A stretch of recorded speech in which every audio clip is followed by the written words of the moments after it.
Chapter 3. We seem to hate ourselves. Radical simply means grasping things at the root. Angela Davis.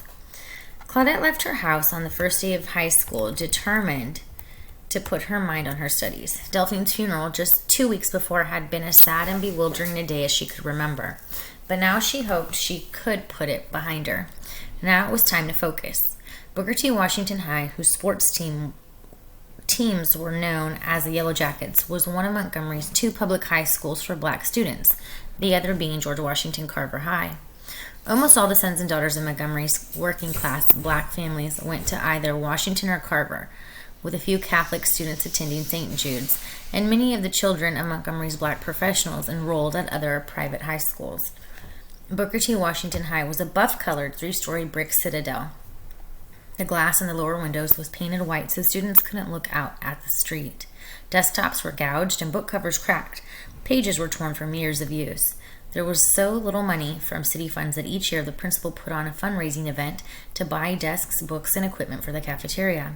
In the fall of 1952, the air around the building was thick with the dust of construction, as workers raced to complete a new wing to the school before winter, in an effort to keep up with Montgomery's expanding black population. Though being smart was an asset, Claudette soon found that having light skin and straight hair was the surest key to popularity at Booker T. Washington. Many girls woke up early and spent hours applying hot combs to their hair, trying to straighten it to look, as some said, almost white. But Claudette's hair wouldn't stay straight or flat no matter how long she pressed it, and her skin was very dark. On top of that, she was from King Hill, a neighborhood she loved but others scorned, and no matter how hard she fought it, Delphine's death had left her feeling raw and lonely, especially when she passed the spot each day where her sister had always waited for her after school. Suddenly alone, Claudette started life as a Yellow Jacket, feeling she was at the very bottom of the social heap. Claudette. Right after Delphine died, I became very sensitive. Just about any cruel word or insult could start me crying, even if it was aimed at someone besides me. One thing especially bothered me. We black students constantly put ourselves down. If you were dark complexioned, they'd call you nappy-headed. Not nappy-haired, nappy-headed. And the N-word, we were saying it to each other, to ourselves. I'd hear that word and I would start crying. I wouldn't let people use it around me. And how could you hear such things and not feel emotional? When girls said things like that, it was bad enough. But when boys said them to you, it really hurt. For some reason, we seem to hate ourselves. We students put down our hair texture and skin color all the time. Can you imagine getting up in the morning every day and looking in the mirror and saying to yourself, I have really bad hair? Or I have really bad hair? Or I'm black and nobody likes me? The football players went for the girls with flowing hair and lighter skin. And who could grow wavy, short, shoulder-length hair? It'd be a biracial kid. The girls with the darkest complexions never got picked to be queen of anything. Middle-class black girls would always try to separate themselves from dark-skinned girls like me and emulate white girls. Tragedy struck once again in November when Claudette's schoolmate and neighbor, 16-year-old Jeremiah Reeves, was arrested and charged with raping a white housewife.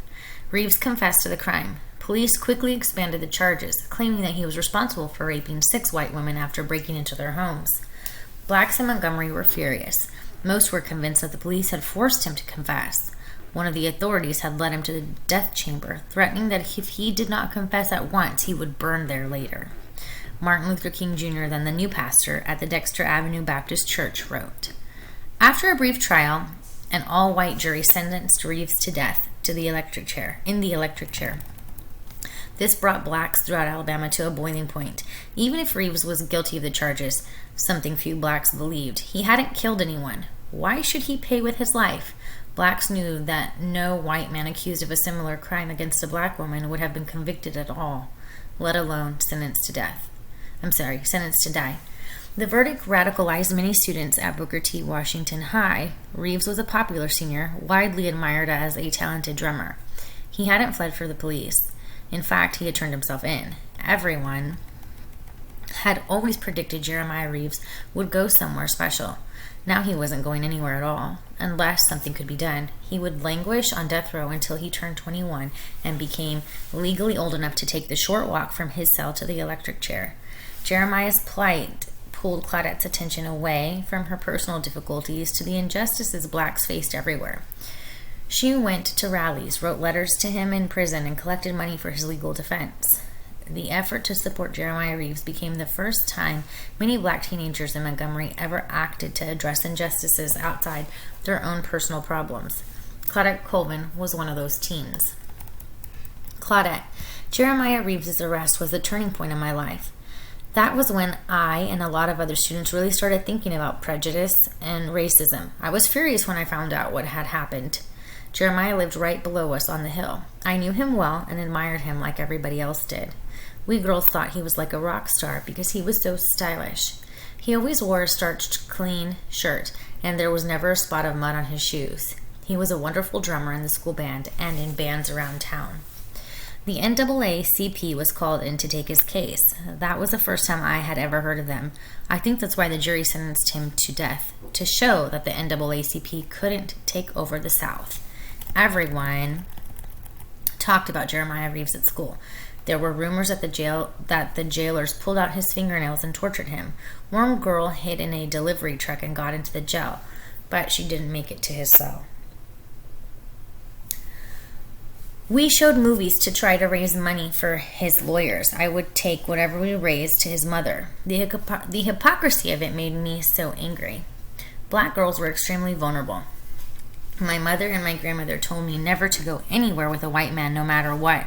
I grew up hearing horror story after horror story about black girls who were raped by white men and how they never got justice either. When a white man raped a black girl, something that happened all the time, it was just his word against hers, and no one would ever believe her. The white man always got off. But now they were going to hold Jeremiah for years as a minor, just so that they could legally execute him when he came of age. That changed me. That put a lot of anger in me. I stayed angry about Jeremiah Reeves for a long time. In 1954, the U.S. Supreme Court threw out Reeves' conviction and ordered a new trial. By then, Reeves had retracted his confession, insisting he had been forced by police to make it. For the rest of his life, he maintained he was innocent. But after 2 days' testimony, the new jury, again entirely white, took only 34 minutes to restore Reeves' death sentence. Now, all hope was gone. Many at school wept for their classmate, but Claudette fumed. Why did everyone accept injustice? How could adults complain at home about the insulting way that they were treated at work and then put on a happy face for their white employers? Why did her classmates worry about good hair when they had no rights? When was anybody ever going to stand up?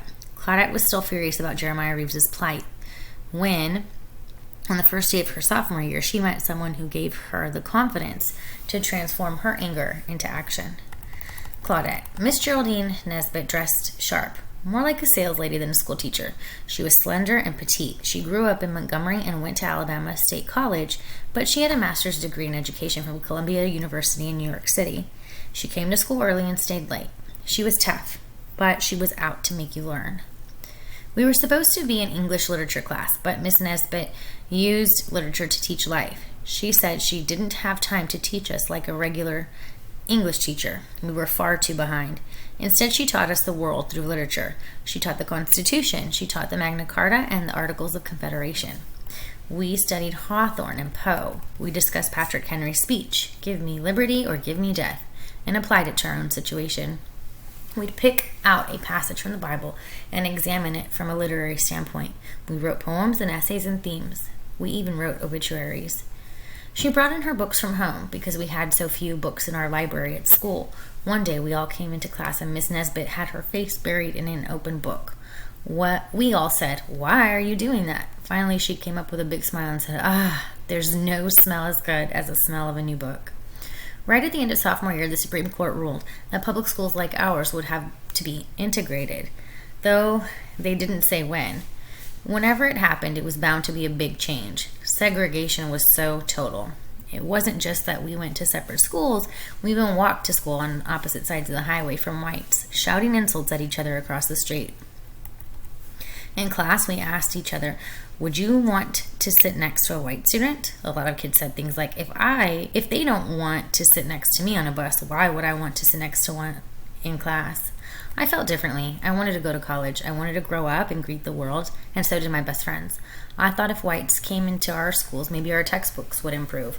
Sometimes when I babysat, I'd sneak looks at the textbooks of white students who lived in those families. There were essays on the Lincoln-Douglas debate, which I had never heard of. They made me think for the first time about the economic basis for slavery. While we were taking routine math, whites my age were studying algebra. Our school's entire set of encyclopedias only had 2 articles about blacks, Booker T. Washington and George Washington Carver. In fact, we had very few books of any kind in our school library. And the library downtown, the colored library, didn't have many more. I didn't care who I sat next to. I wanted a good education. Miss Nesbitt made us see we had a history too, that our story didn't begin by being captured and chained and thrown onto a boat. There had been life and culture before that. She related literature back to our lives. She would ask, why do we celebrate the 4th of July, Independence Day, when we are still in slavery? Why are there no black people except Sammy Davis Jr. and Pearl Bailey on TV?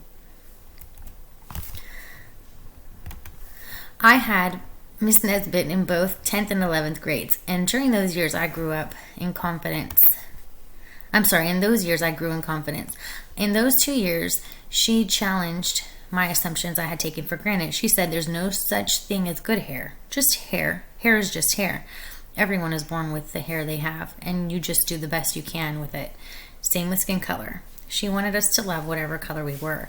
Our history teacher, Miss Josie Lawrence, was the blackest teacher in the whole school, but she had the same attitude. She'd say, I'm a real African. I'm pure-blooded African. She was proud of it. She taught us all the different nations of Africa and the periods of African history. It all made sense to me. I wasn't ashamed of my thick lips and broad nose and coarse hair. I had always thought God made our features so we could be comfortable in the hot African sun. Little by little, I began to form a mission for myself. I was going to be like Harriet Tubman and go north to liberate my people.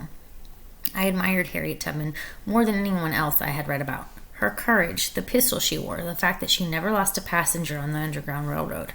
I wasn't going to go to Alabama State College, where they taught you how to teach school, but didn't teach you how to get your freedom. We had nothing but preachers and teachers in the South. I was going to do something different. I was going to be a lawyer. My mom always said I could out-talk any 40 lawyers. I agreed it would be a good fit. In 1955, my junior year, Miss Nesbitt and Miss Lawrence team-taught Negro History Week. We really got into it. We spent the whole February talking about the injustices we black people suffered every day in Montgomery. It was total immersion. My parents had only gone to 6th grade. They'd never had a chance for a class discussion like that. So I was grateful for it and totally receptive. I was done talking about good hair and good skin, but not addressing our grievances. I was tired of adults complaining about how badly they were treated and not doing anything about it.